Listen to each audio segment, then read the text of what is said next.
other than your family, all that matters that week is preparation for this game.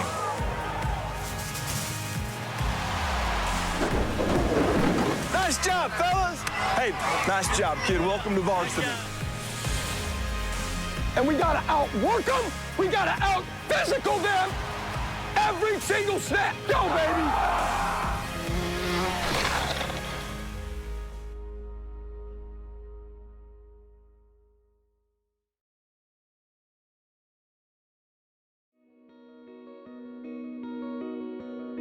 I'm a video game player my whole life, you know. It was just my passion. We would organize tournaments, we would play till 3 a.m. So it was just something that I loved doing and still do, you know, with my kids now. It wasn't just the person who clicked the mouse the fastest, pressed the button the quickest. It was the guy that was thinking ahead.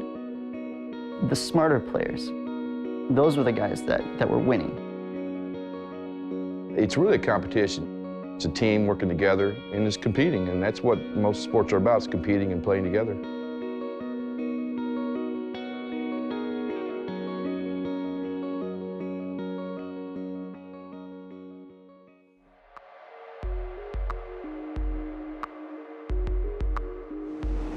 eSports came about from one of our associate athletic directors. He came to us with an idea to President's Council and proposed in a very well drawn out proposal that we should look into this thing called eSports. The idea came to me, I was at home one day just looking up an old online PC game I used to play called StarCraft. I couldn't believe that it's played professionally and that they have organized tournaments all over the world. And then that led me to League of Legends. And then I was floored about the community, how massive it was. They had their national championship at the Staples Center and sold out in record time. LCS is the League of Legends Championship Series. It's the professional scene. Viewership numbers for League of Legends Championship outpaced NCAA Final Four and the World Series combined. When you first talk anyone through it, they roll their eyes a little bit, so like, what are you talking about? It's a video game, but it mirrors so many parts of traditional sports in so many ways. Oh my God, she's so low. You're playing within a team. You have to know how to win and lose. You have to take direction from a coach. All those things are across the board the same as men's football or, you know, women's soccer. When he started telling me all the details of how many high school teams already play and how many teams are at the collegiate level, my eyes started to widen and my ears perked up a little bit. The proposal was to have a varsity League of Legends team to offer scholarships to get the best players here, an area for them alone where they can go practice and play games and take it seriously. There's, you know, over 250 schools across the U.S. playing, but they're all generally organized as a club. Some aren't even recognized as a club. It's just people that are passionate about the game. What Kurt wanted to do differently was that we wanted to offer it under our athletic umbrella. There are other esports programs, but to our knowledge, we're the first in the nation to really take it to this level and call it a varsity sport. Growing up as a kid, I mean, our parents always tell us, you know, gaming is not gonna, you know, help you in any way out. And he's an example of how wrong our parents were. If I had just stuck to gaming, I'd probably be going to school on a gaming scholarship right now. Kurt's our women's soccer coach. He's also our assistant athletic director. We played soccer together as an amateur men's league, and he's always been an athlete. He's one of those guys that's forward thinker. He's definitely outside the box, and he's always had some good ideas. You know, there was a time where I was second-guessing myself. Early on, we put an announcement on our website. We weren't really getting a lot of traction, so I reached out to Riot Games. They make League of Legends. They posted our story on the front of their page, and the front of their page gets 500,000 hits a day. We had a lot of interest right away. I frequent Reddit. That website usually has all the news with regarding League. So one day it just popped like a random announcement saying Robert Morris University, first university to offer scholarships for League of Legends players. We had thousands of inquiries within 48 hours and over 75,000 hits within 24 hours on our website. More traffic than we ever imagined. First I was like, this is a scam. There's no way that a university is handing out scholarships to people to play video games. They offered the scholarship of covering half tuition and half living costs. From that moment, I was like, okay, I could look into this more, and it just kind of snowballed from there. My friend Youngbin, she was like, you know what, I'll go with you, and if it turns out we're wasting our time, you know, whatever, like, we'll hang out in downtown Chicago, how cool. That was what finally drove my decision to come here. It was from, I don't know what the hell I'm doing next year, to I'm coming to Robert Morris next year.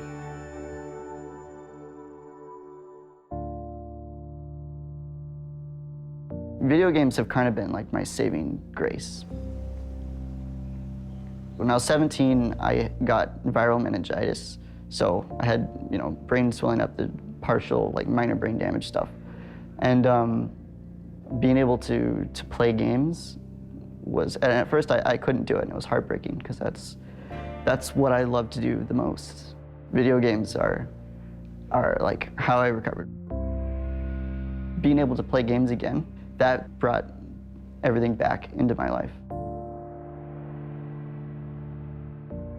My parents always wanted me to focus on studying more and always wanted to drive me away from playing video games. But I was so fascinated by computers. Games just came along and I just wanted to play more. Been playing games basically all my life. Soccer, tennis, baseball. I played hockey all up until high school, I guess. But I never took it more seriously than House League because I was always dedicating all these resources to just playing games at home. There's a lot of naysayers, and generally they come from sort of traditional sports background. It bothers them in the sense that it's something new, and they don't think it has any merit. I got emails, just random emails from people I don't know saying, how can you call yourself an athletic director when you're adding varsity, video games? So it's just, I think, a backward way of looking at it, and this, I think, is ignoring a whole skill set of players that either don't want to be in athletics or traditional sports are not able to, that they have a different avenue towards an athletic scholarship to do something they love and are passionate about.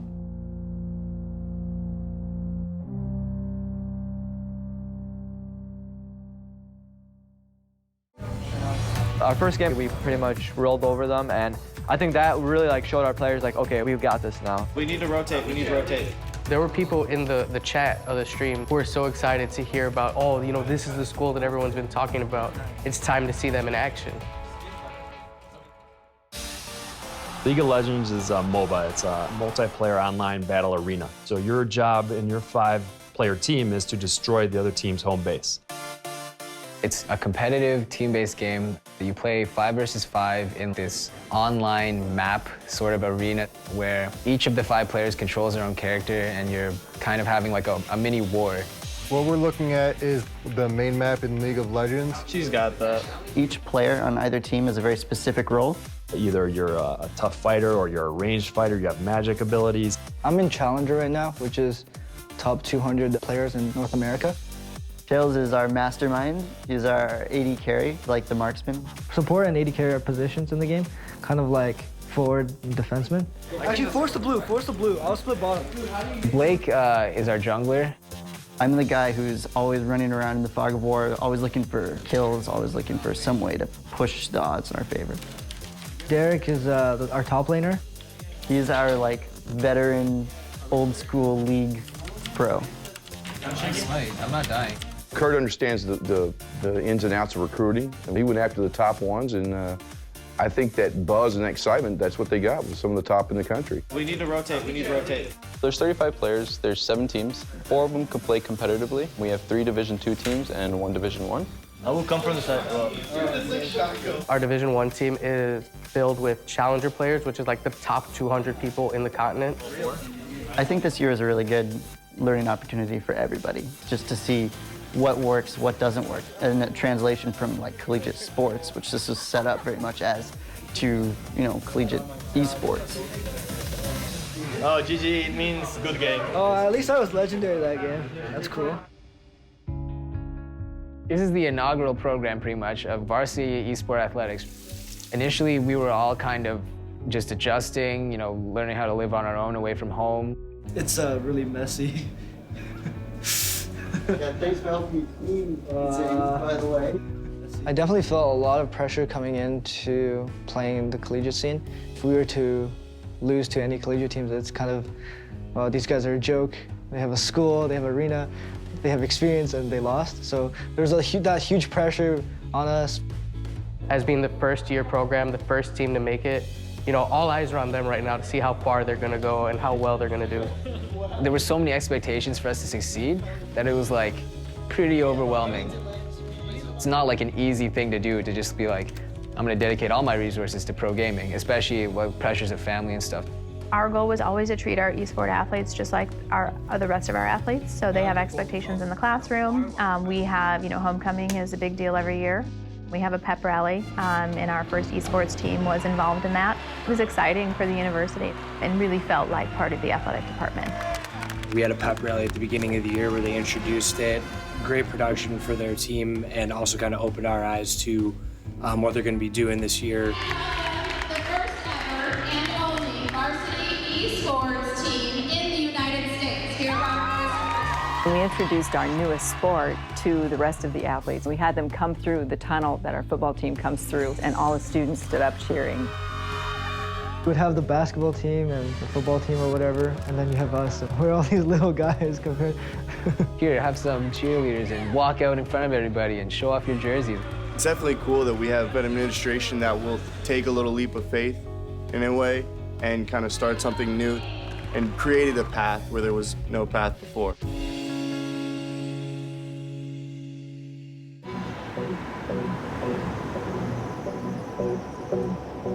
We were kind of nervous for our first game just because it was being broadcasted and there were so many games going on at the time. And, it was really interesting to hear people commentating our game.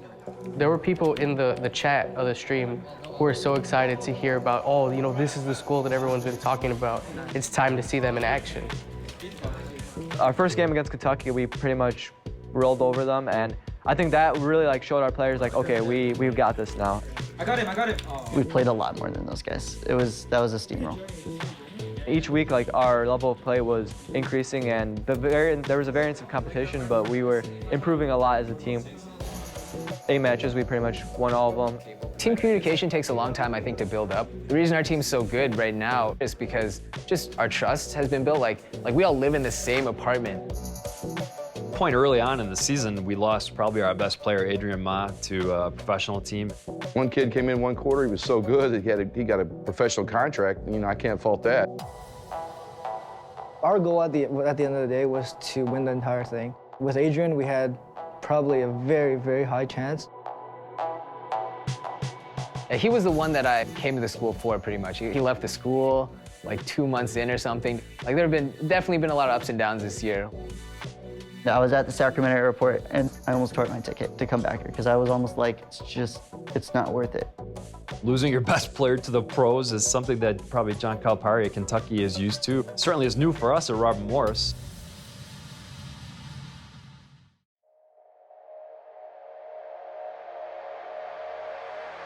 Before we had our group stage to be in the Final Four, we lost one game to Michigan. What's that guy doing? That loss kind of showed us that we're not invincible, and the players finally realized that we can lose. The one game we lost was because we got complacent. We didn't do our research, we didn't prepare. We kind of underestimated them. Mostly, at this level, it's a mental game. We have to prepare them mentally.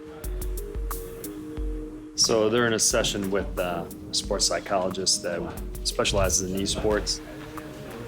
It was like a mentality thing. He's a performance psychologist, so it's all about the optimal way to think in order to perform. Yeah, it was powerful stuff. It was pretty lucky for us to have Jesus come from Argentina at just the appropriate time, and he was a good mesh with the team. We had to wait till the next quarter start to bring in Jesus Cole, and he's been a perfect sort of fit into the team. Jesus came from Argentina. He actually only learned English from playing League himself. After listening English every single day, I learn a lot, so I can talk more. We had to kind of just teach him. It took a lot of adversity for us to grow together as a team. When we came here, we really didn't have anything in common, other than we play League of Legends, and that's it. We won our region, which is the North region, and so out of 1,600 teams, we're in the top 4 right now. They had a very successful season, now in the Final Four, and headed to the national championships in Los Angeles. I don't think there's a team that's as closely knit as us that's still competing in this tournament.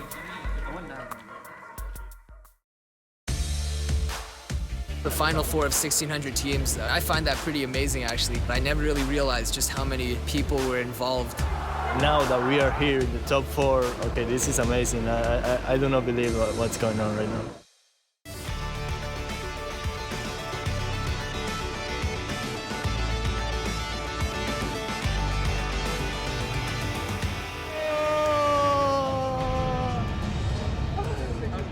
This looks awesome! I don't know, I'm kind of speechless. This is the coolest thing I've seen. You believe that? The Final Four of 1,600 teams, I find that pretty amazing, actually. I never really realized just how many people were involved. Now that we are here in the top 4 of the nation, I'm like, okay, this is amazing. I do not believe what's going on right now. This would have been the professional build-out for professional games. Collegiate has grown so much. I mean, it's unbelievable. This is awesome. There's 1,600 teams that entered this entire 4 tournaments that led into this Final Four. So we're really proud that we made it this far. It's definitely an accomplishment, and we're really excited to see what we can do while we're here. The 4 regional winners are here, North, South, East, West, and yeah, I guess we're the best of each region. Other 3 finalists, University of Connecticut, University of British Columbia, and University of Texas. We play Connecticut first. Me, being a Latin American player in the United States, playing in the top 4 team, it's amazing. I mean, making it here was like the biggest relief pretty much for us, and everything afterwards is kind of icing on the cake. We're just trying to put on the best show.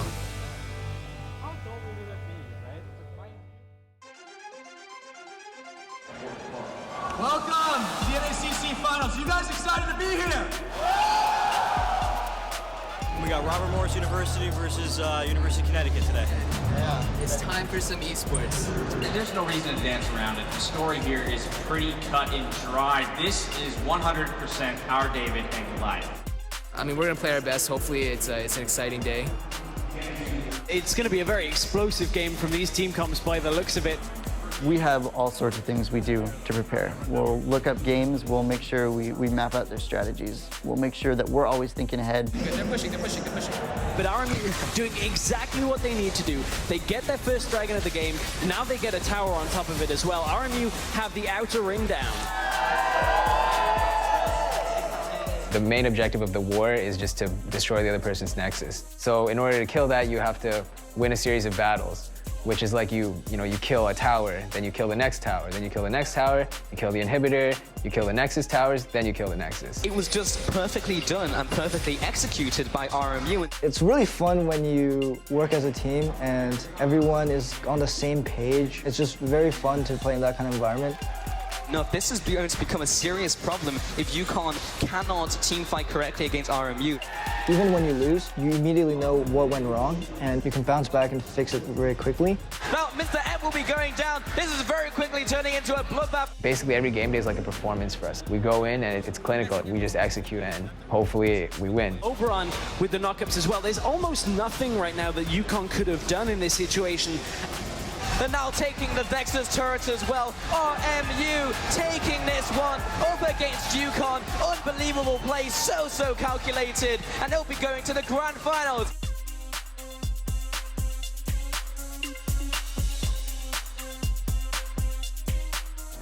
Yeah, this is coming off. This is too much right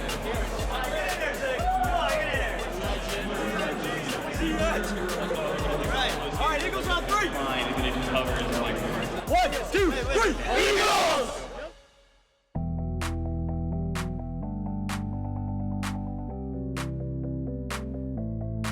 It's a definitive win for RMU, and we're heading into the game against UBC with confidence. Let's go, boys. Let's go. Let's go. We won our semifinal game yesterday against UConn. We're advanced to the finals, and we're playing University of British Columbia, who from day one was the real favorite. I watch them. They look like us, to be honest. So it's gonna be tough. Into game number 1, UBC RMU. As the crowd goes up, we are into the first game of the NACC Finals here in Santa Monica. Final defining moment of the NACC, the tournament, the league, everything. It should be our hardest match. Ideally, I'd want it to be. $30,000 in scholarships each. Yep, that's true. Just making it this far, you've guaranteed yourself at least $15,000 in scholarships for both teams. Winner basically doubles their money. Rough start for the RMU bot lane in the top. No chance here for RMU to try and contest this early dragon. But it looks like a little bit of a different UBC this game. They are down 3 dragons. The University of British Columbia are really just maintaining this lead of theirs, and they're not giving up anything in exchange. They're not going to make it here in time. This is going to go down so quickly. It's going to be Dragon 5. And there's no chance for cross-map rocket. I mean, it's really, really quick. Dragon 5 for UBC, despite the fact that they've given up a couple of kills. That is 3 minutes of utter dominance that the University of British Columbia can exert now. And it's going to be tough for RMU to come back from. RMU is completely in the dark here. And the turret is going to fall. UBC shredding through everything down the middle. RMU, last-ditch effort to try and stop this one. Focusing on Ababchip. The last Nexus turret falls.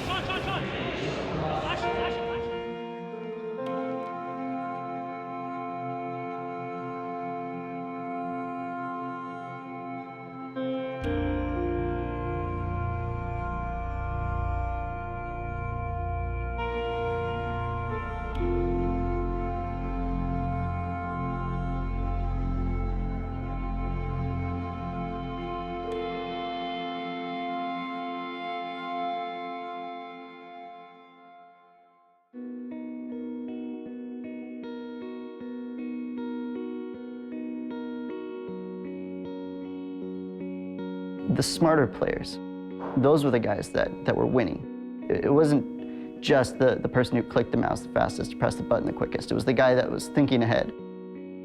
I love that it's like a chess match, you know. I love that it's a mixture of mechanical skill and tactical skill. If we want the competition to increase and for this to get more recognition and for this to be taken seriously, right, there has to be a first school that does this. But I think it's done a lot for esports, and I think it's moving it forward. I think other schools will kind of adopt our model, and I think that'll be good for esports as we move forward. First year they came out of the box, and basically they recruited 8 McDonald's All-Americans to come out and they're playing for the national championship. The university will support the opportunity of esports as long as there's student interest. I think this challenges the traditional sort of middle-aged guy sitting on his couch watching the NFL. That's what an athlete looks like to him. That's what he identifies with, right? And he can't get his head around the fact that there is a certain skill set and ability level that these players here, you know, the best 0.02% of anything is something special, and we have them here.